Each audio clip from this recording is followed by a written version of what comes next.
Hi hello నమస్తే. నేను కృష్ణాంజనేయులు. జై భీమ్రావ్ భారత్ పార్టీకి ఎన్నికల కమిషన్ ఆంధ్రప్రదేశ్లో జరిగేటువంటి అసెంబ్లీ లోక్సభ ఎన్నికలకు సంబంధించి కోటు గుర్తును కేటాయించింది. 175 అసెంబ్లీ నియోజకవర్గాలు, 25 పార్లమెంట్ నియోజకవర్గాల్లో ఈ పార్టీకి ఒకే గుర్తును కేటాయిస్తూ ఎలక్షన్ కమిషను తమకు ఆ విధమైనటువంటి ఉత్తర్వులు అందించారు అని జై భీమ్రావ్ భారత్ పార్టీ జాతీయ అధ్యక్షులు జడా శ్రవణ్ కుమారు నిన్న మీడియాకు వెల్లడించినటువంటి పరిస్థితి. వాస్తవంగా అంబేద్కర్ స్ఫూర్తితో, డాక్టర్ బిఆర్ అంబేద్కర్ ఐడియాలజీతో జై భీమ్రావ్ భారత్ పార్టీ నడుస్తోంది. ఆ పేరులోనే భీమ్రావ్ రామ్జీ అంబేద్కర్, బిఆర్ అంబేద్కర్ అంటే ఆ పేరులోనే అంబేద్కర్ పేరుని పెట్టుకున్నటువంటి పార్టీ. అదేవిధంగా దళిత, గిరిజన, బీసీ, మైనారిటీలకు సంబంధించినటువంటి అనేక సమస్యల మీద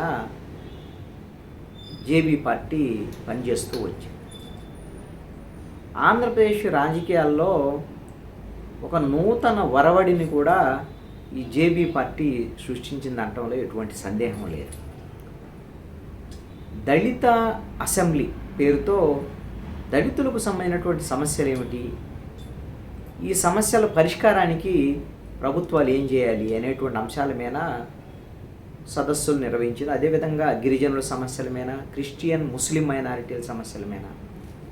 అంటే ఈ పార్టీ ప్రత్యేకత కూడా ఏమిటి అని అంటే, ఈ సమావేశాలు సభలకు వచ్చేటువంటి జేబీ పార్టీ ప్రతినిధులందరూ కూడా కోట్లు వేసుకొని, బ్లేజర్ వేసుకొని ఖచ్చితంగా సభలు సమావేశాలకు హాజరు కావాలనేటువంటిది వాళ్ళ నిబంధన కూడా. అనుకోకుండా వాళ్ళు కోరుకున్నట్లే ఈ కోటు గుర్తు అనేటువంటిది జేబీ పార్టీకి వచ్చింది. మేము అంబేద్కర్ స్ఫూర్తితో ఈ పార్టీని రాజకీయంగా నడుపుతున్నాం.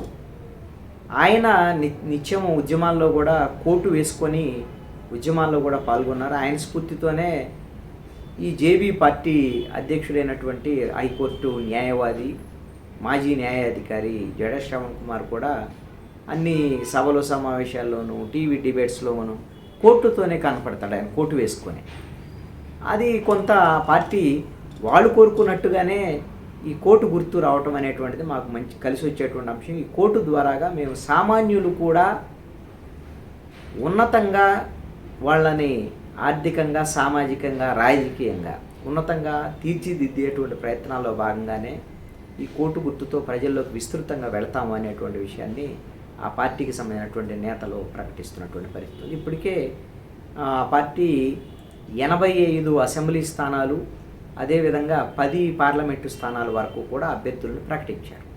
175 అసెంబ్లీ స్థానాలు, అదేవిధంగా 25 పార్లమెంటు స్థానాల్లో జేబీ పార్టీ, జై భీమ్రావ్ భారత్ పార్టీ తరఫున ఈ ఎన్నికల్లో ఖచ్చితంగా అభ్యర్థులను నిలుపుతామని చెప్పేసి ఇప్పటికే జడా శ్రవణ్ కుమార్ ప్రకటించున్నారు. జడా శ్రవణ్ కుమారు మంగళగిరి నుంచి పోటీ చేయబోతున్నారు. మంగళగిరిలో తెలుగుదేశం పార్టీ తరఫున తెలుగుదేశం పార్టీ యువనేత, జాతీయ ప్రధాన కార్యదర్శి నారా లోకేష్ పోటీ చేస్తున్నారు. వైఎస్ఆర్ కాంగ్రెస్ పార్టీ నుంచి మురుగుడు లావణ్యాన్ని ఇన్ఛార్జిగా ప్రకటించినట్టున్నారు. అయితే జడా శ్రవణ్ కుమారు మంగళగిరిలో పోటీ చేయటం, అదేవిధంగా కీలకంగా రాష్ట్ర వ్యాప్తంగా కూడా 175 అసెంబ్లీ నియోజకవర్గాలు, 25 పార్లమెంట్లో జేబీ పార్టీ అభ్యర్థులు రంగంలో ఉంటే ఎవరి ఓట్లను ఈ పార్టీ చేర్చబోతోంది, ఈ పార్టీకి వచ్చేటువంటి ఓట్లు అధికార పక్షానికి నష్టం కలిగిస్తాయా, ప్రతిపక్షానికి నష్టం కలిగించే అవకాశం ఉందా అనేటువంటి చర్చ జరుగుతోంది. అధికార వైఎస్ఆర్ కాంగ్రెస్ పార్టీ, అదేవిధంగా ప్రతిపక్షంలో ఉన్న తెలుగుదేశం, జనసేన, బీజేపీ ఈ కూటమి మధ్య పోటీ అయినటువంటిది నెలకొన్నది. ఈ ఎన్నికల్లో గట్టి పోటీ రెండు పక్షాల మధ్య ఉంది. 2019 ఎన్నికల్లో అయితే ఒక 50 స్థానాల్లో సుమారుగా 1000 నుంచి 5000 ఓట్ల తేడాతో అభ్యర్థులు ఓడిపోయినటువంటి పరిస్థితి కూడా ఉంది.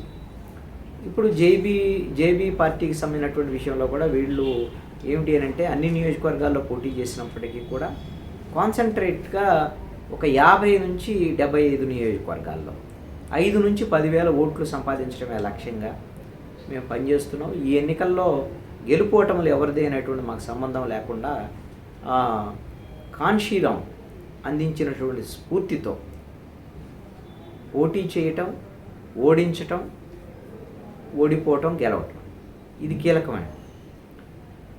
పోటీ అనేటువంటిది చాలా కీలకమైనది. రాజకీయాల్లో ఇప్పుడు దళితులు, గిరిజనులు, బహుజనులకు సంబంధించిన మైనార్టీలకు సంబంధించినటువంటి సమస్యలని చట్టసభల్లో అడ్రస్ చేసేటువంటి పార్టీగా జై భీమరావు భారత పార్టీ ఉండబోతుంది అనేటువంటి కోటు గుర్తుతో ప్రజల్లోకి విస్తృతంగా వెళతాము అనేటువంటి దాని మీద ఆ పార్టీ ఇప్పుడు ఎన్నికల ప్రచారంలోకి దిగినటువంటి పరిస్థితి ఉంది. ఈ ప్రభావం అంటే వీళ్ళకి వచ్చేటువంటి ఆ ఓట్లు వాళ్ళు చెప్తుంది మేము గెలుస్తామని అనటం లేదు.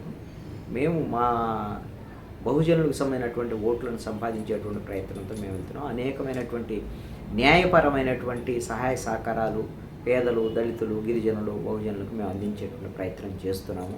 అనేక సమస్యల మీద మేము పోరాటాలు చేసాం. కాబట్టి ప్రజల మద్దతు మాకు ఉంది అనేటువంటి విధంగా ఈ రోజున జేబీ పార్టీకి సంబంధించినటువంటి నేతలు ధీమా వ్యక్తం చేస్తున్నారు. వీళ్ళ ప్రభావం రేపు ఎన్నికల్లో ఎలా ఉంటుంది ఏంటి అనేది చూద్దాం.